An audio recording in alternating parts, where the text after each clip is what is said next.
नमस्कार, प्रणाम। हमें नेहा निहारिका आपकी भाभी जी, और आज हम फिर से निकल गए हैं एक बार मैदान में एक बहुत ही अहम मुद्दा लेकर। अब देखिए कि बिहार में वैसे तो शराब बंदी है, लेकिन छपरा और सिवान में एक बार फिर से शराब पीने से, जहरीली शराब पीने से लोगों की बड़ी संख्या में मौत हो गई है और ये आंकड़ा लगातार बढ़ रहा है। अब सबसे बड़ा सवाल यही है कि जब बिहार में शराब बंदी है, जमीन से लेके, आसमान से लेके, नाव से लेके हर जगह शराब की चेकिंग लगी हुई है, तो फिर शराब माफिया आखिर खुले तौर पर इतना शराब कैसे बेच पा रहे हैं? और सबसे बड़ा सवाल कि आखिर बिहार में शराब माफिया कब खत्म होंगे, कैसे खत्म होंगे? चलिए इन सारे सवालों का जवाब लेते हैं हमारी जनता से और उनसे पूछते हैं कि बिहार में ये सिलसिला कब थमेगा। आइए। तो देखिए कि छपरा और सिवान में जो है वो मौत का सिलसिला, शराब पीने से मौत का सिलसिला जो है वो लगातार बढ़ रहा है, लगातार आंकड़ा जो है वो बढ़ रहा है और कहीं ना कहीं यहाँ की स्थिति भी जो है वो भयावह हो रही है, क्योंकि लगातार शराब पीने से लोगों की मौत हो रही है। भैया ये बताइए कि शराब बंदी है, उसके बावजूद लोग शराब पी के कैसे मर रहे हैं? शराब कैसे पी के मर रहे हैं? हाँ। ज्यादा पी लेंगे तो मर जाएंगे। हाँ। कोई भी ज्यादा काम होगा, रसगुल्ला खा लीजिएगा आप ज्यादा तो मर जाइएगा। लेकिन सूचना ऐसी है कि जहरीली शराब वहाँ पर जहरीली शराब नहीं बनती है, लोग ज्यादा नाजायज शराब पीते हैं। नाजायज शराब पीते हैं। अच्छा ये बताइए कि शराब माफिया जो है वो बहुत सारे अभी भी हैं जो शराब बेच रहे हैं, तो शराब माफिया का खात्मा कैसे होगा? बिहार में शराब बंदी है। अब यहाँ का तो नेता लोग समझे, प्रशासन समझे। बड़े बड़े नेता लोग समझेंगे, यहाँ के प्रशासन देखे, एसपी देखे, डीएम देखे कि कौन माफिया डॉन अच्छा, है। एक ये भी इल्जाम लग रहा है कि जो चौकीदार होते हैं गांव में या कस्बे में, जो चौकीदार होते हैं वो भी सूचना नहीं देते हैं। अगर शराब मिल रहा होता है तो देख के भी सूचना नहीं देते। देखिए सबको अपना अपना लगा हुआ है। हाँ। माफिया लोग से भी डर है। हाँ। और उन लोग को भी अपने आप से डर है। हाँ। तो दोनों एक दूसरे का चट्टे बैठे हैं। हाँ। अब रहा उसमें क्या किया जाएगा। हाँ।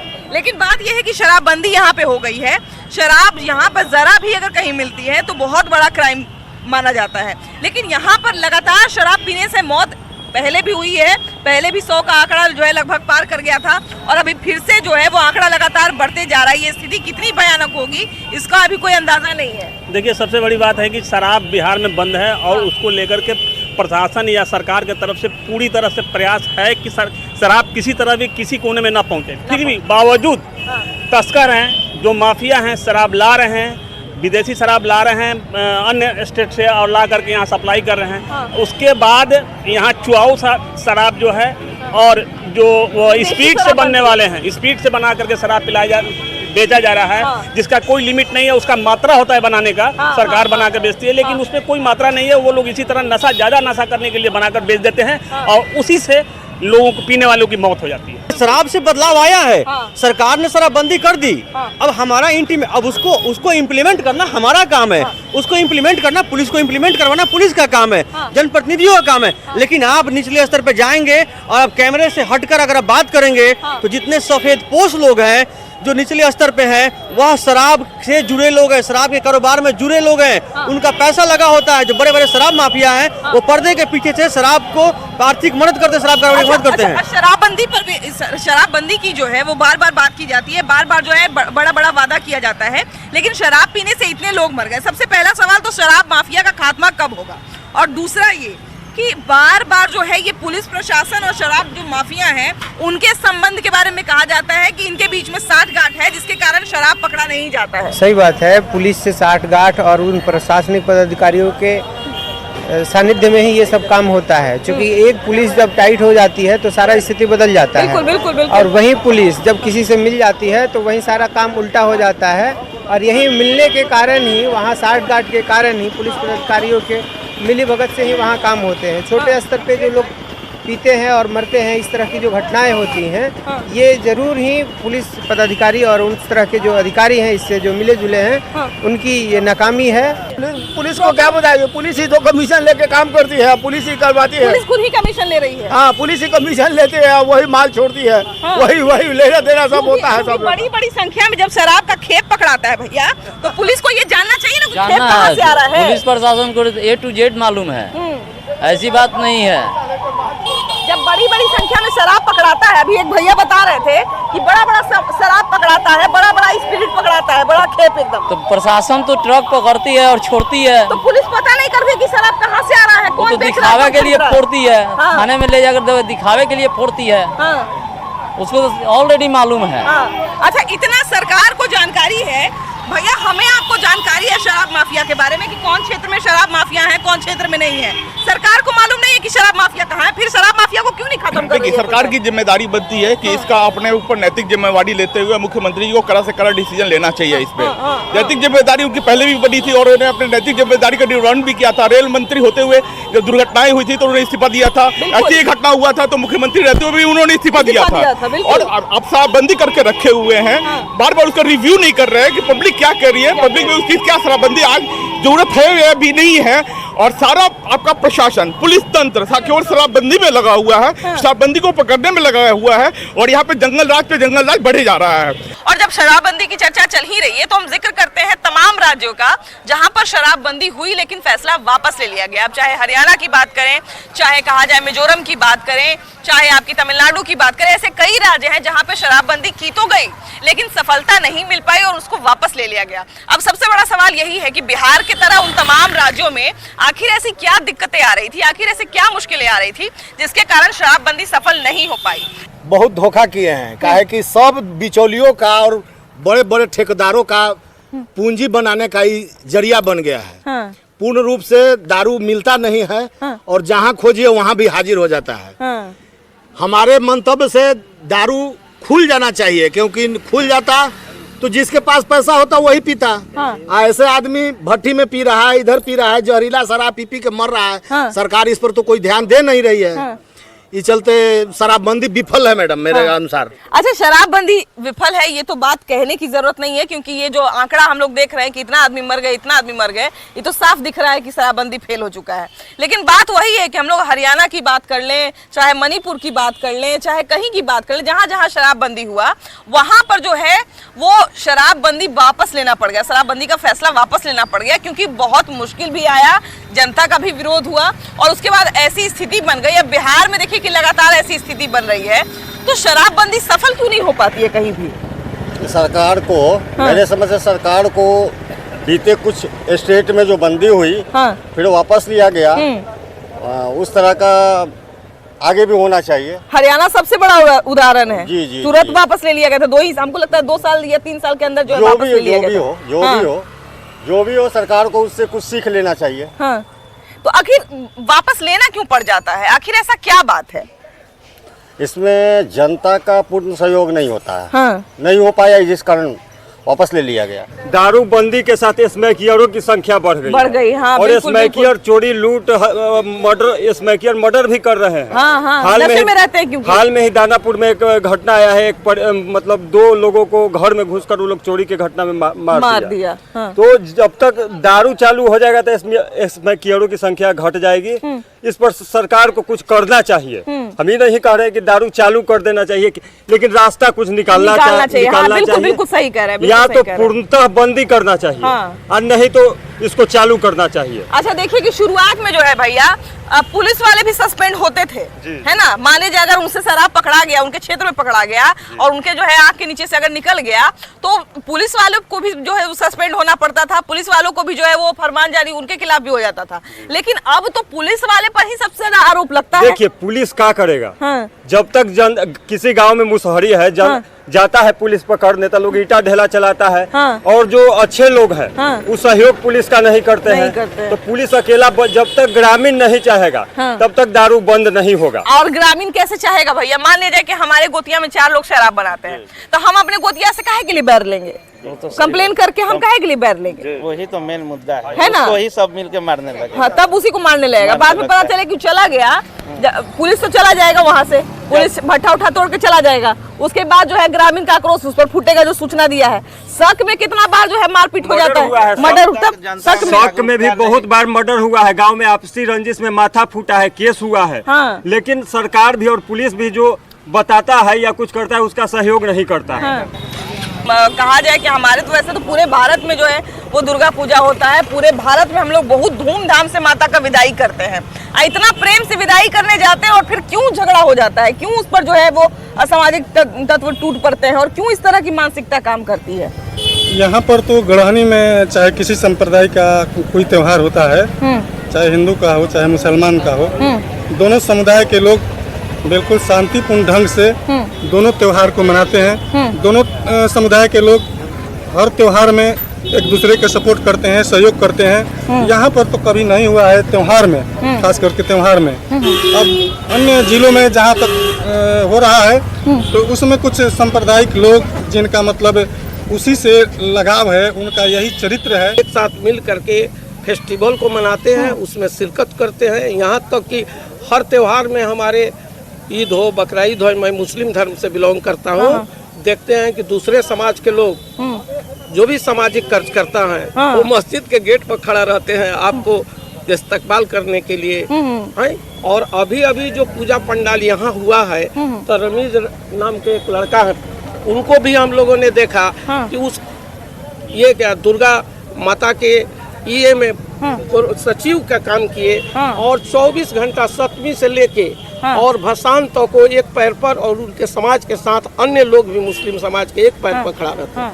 क्योंकि अगर कोई धर्म होगा, कोई जाति होगा, तो हमको लगता है कि दुनिया में कोई ऐसा धर्म नहीं है जो बुरा करना सिखाता हो या ये सिखाता हो कि आप जो है वो दूसरे को डिस्टर्ब करिए, है कि देखिए इसमें एक चीज हम ये कहना चाहेंगे कि जो धर्म और जाति के नाम पे समाज को जो बांटा जा रहा है, इसको एक तरह से गवर्नमेंट ठीक कर सकती है ताकि शिक्षा में आगे बढ़ाए, सामाजिक समरसता करे। अच्छा, पहले जो है, पहले यहाँ पे हम लोग के समाज में हर जगह कीर्तन, शाम के टाइम में 10 लोग बैठते थे, 10 जगह आदमी हर किसी के दलान पे दरवाजे पे बैठा जाता था, कीर्तन वगैरह होता था, 10 समाज बैठते थे वहाँ पे।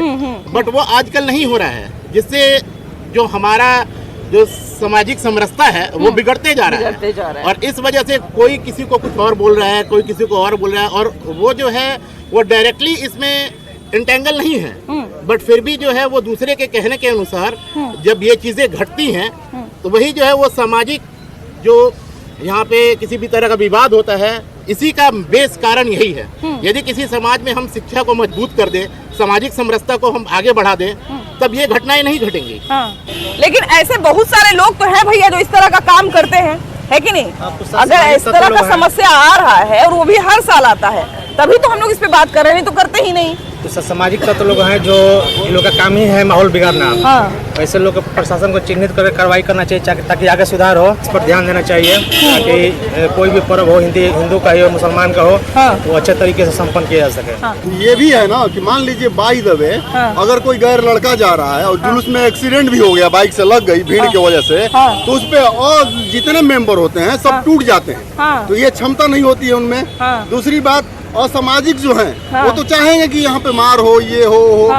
दूसरी और तीसरी, हिंदू मुस्लिम की एंगल नहीं है इसमें। इसमें एंगल है कि लाख की आबादी जा रही है जुलूस में और प्रशासन वहाँ 5 ही रहता है, और 5 में पुलिस करेगा क्या? उसको भी तो अपनी जान की फिक्र है। अच्छा भैया, ये बताइए कि ये जो गढ़हनी प्रखंड है, इसमें कितना दुर्गा जी बैठी है? इसमें अभी गढ़हनी में, सिर्फ गढ़हनी में, गाँव की बात मत कीजिए, 86 गाँव है। नहीं, 86 गढ़हनी में 5 है, 5 और भी भय तरीका से। और अगर पूरा 86 गाँव की बात करें तब? तो 86 गांव की बात करिए तो हर गांव में 1-2 है। हर गांव में 1-2 है, तो 86 के 2 को भी कर दे अगर मान लिया जाए तो 200 के आसपास पहुंच जाएंगे। अगर 2-3 एवरेज अगर रखे तो ठीक है, 200 के आसपास। 200 के आसपास अगर 200 गांव में, हमको सिर्फ एक गढ़हनी की प्रखंड की बात कर रहे हैं, सिर्फ एक गढ़हनी प्रखंड में अगर हमको मूर्ति विसर्जन में सुरक्षा देने की जरूरत पड़े तो कितना पुलिस वाला को लगाना पड़ेगा?